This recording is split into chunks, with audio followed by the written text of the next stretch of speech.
you tell someone to be patient, chill, or relax, I swear these are fighting words. Like, if you tell me, Nicole, relax, in a specific tone, I'm not sure if it's because I'm a girl, but really the last thing I ever want to be told is to, like, be patient or relax, because I swear, trigger. Like, I'm like, oh, you trying to fight? Ooh, you trying to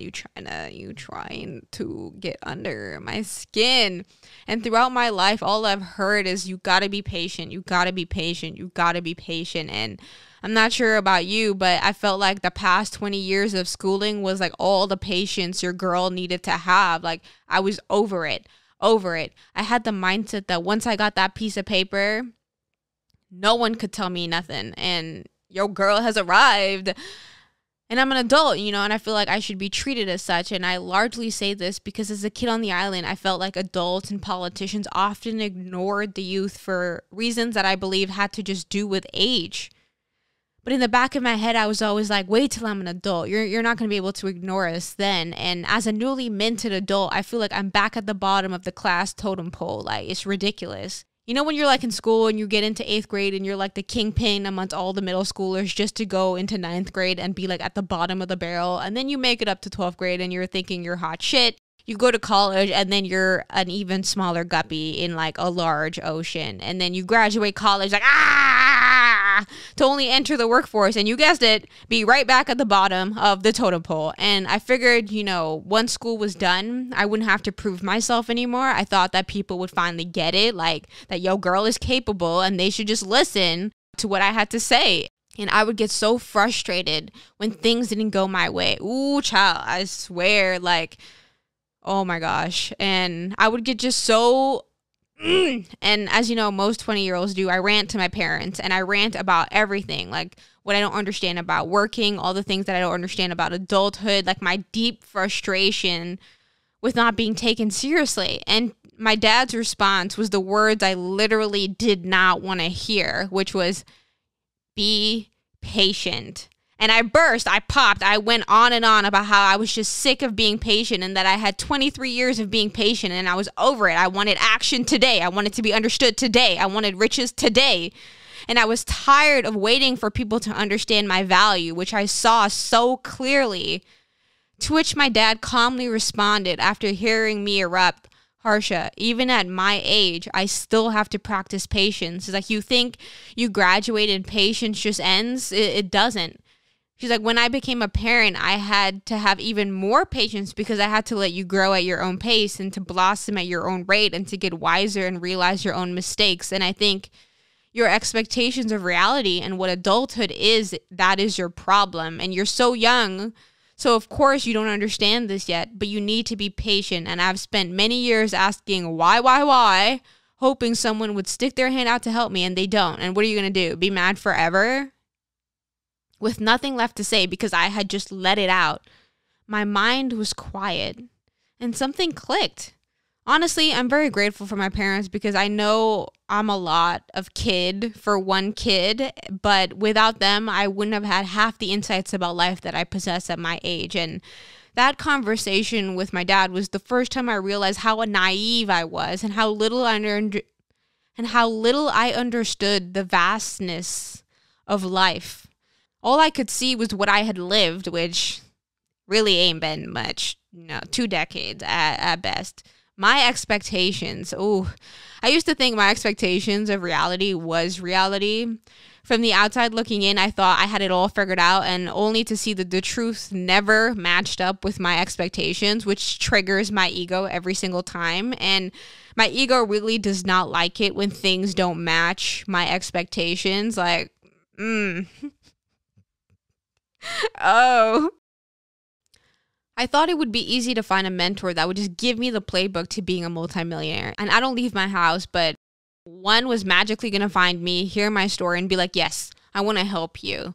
And I just assumed that working at a large company meant that I could drive decisions. And I just expected adulthood to be a certain way. And I just expected it all to be different. And it wasn't in any way what I thought it would be. And I spent months just angry and unhappy for no reason other than I was making myself upset for reality not matching my delusions. And I recognized in that moment that I had been my own mental capture. Once again, the problem was me. It wasn't the world.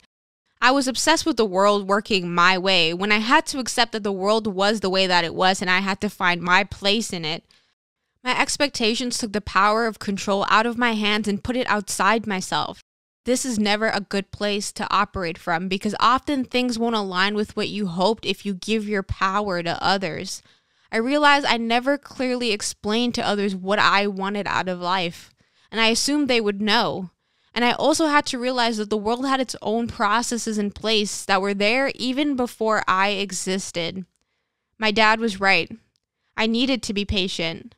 Not because things didn't move as quickly as I wanted doesn't mean that things were wrong. Some things just take time, period. No way around it. Even if I didn't like the inefficiency, the world is not efficient, and I needed to be okay with that. Understanding the value of patience really removed a lot of anxiety and stress that I had kept within due to my dissatisfaction with how things were going. My lack of patience also highlighted in my awareness that I was still not enjoying the journey because I felt life had to move in a linear way, which is obviously not how this life thing works.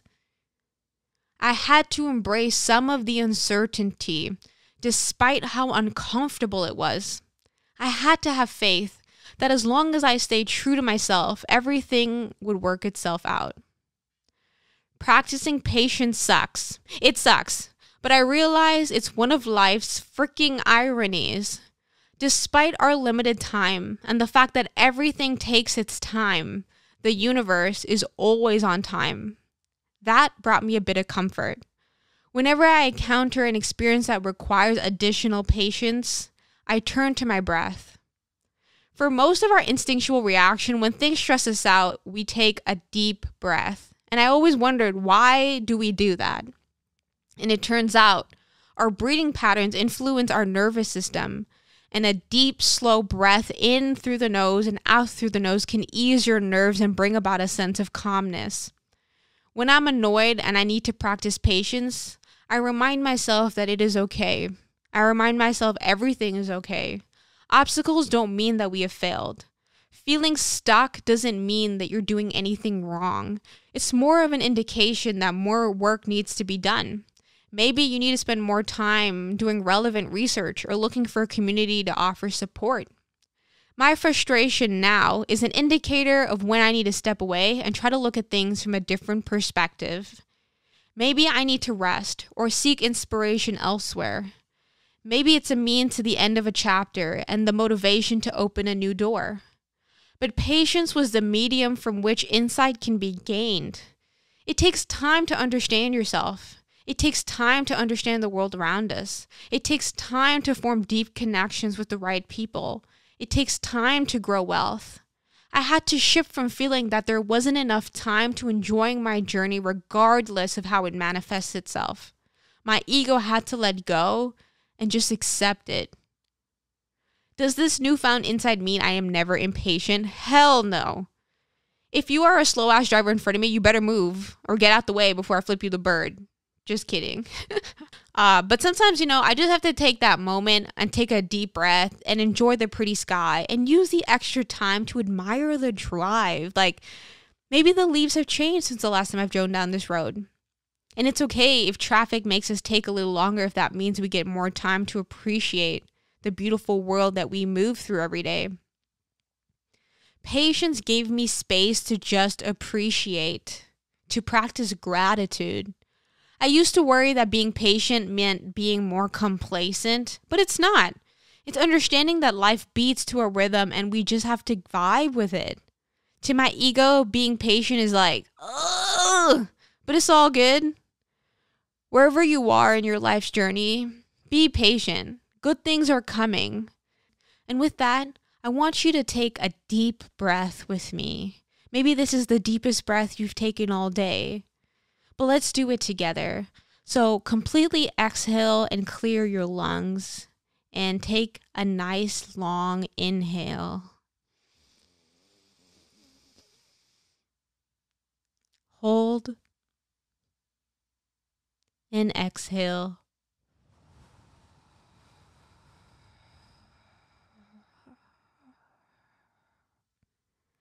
As you inhale and exhale, one thing that I like to recommend is really follow the breath.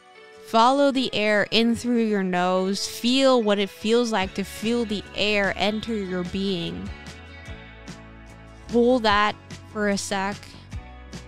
And then slowly and with control, exhale and follow the air to the depths of your spine. And just repeat that a few times. Thank you for joining me for another episode of the Chatterbox.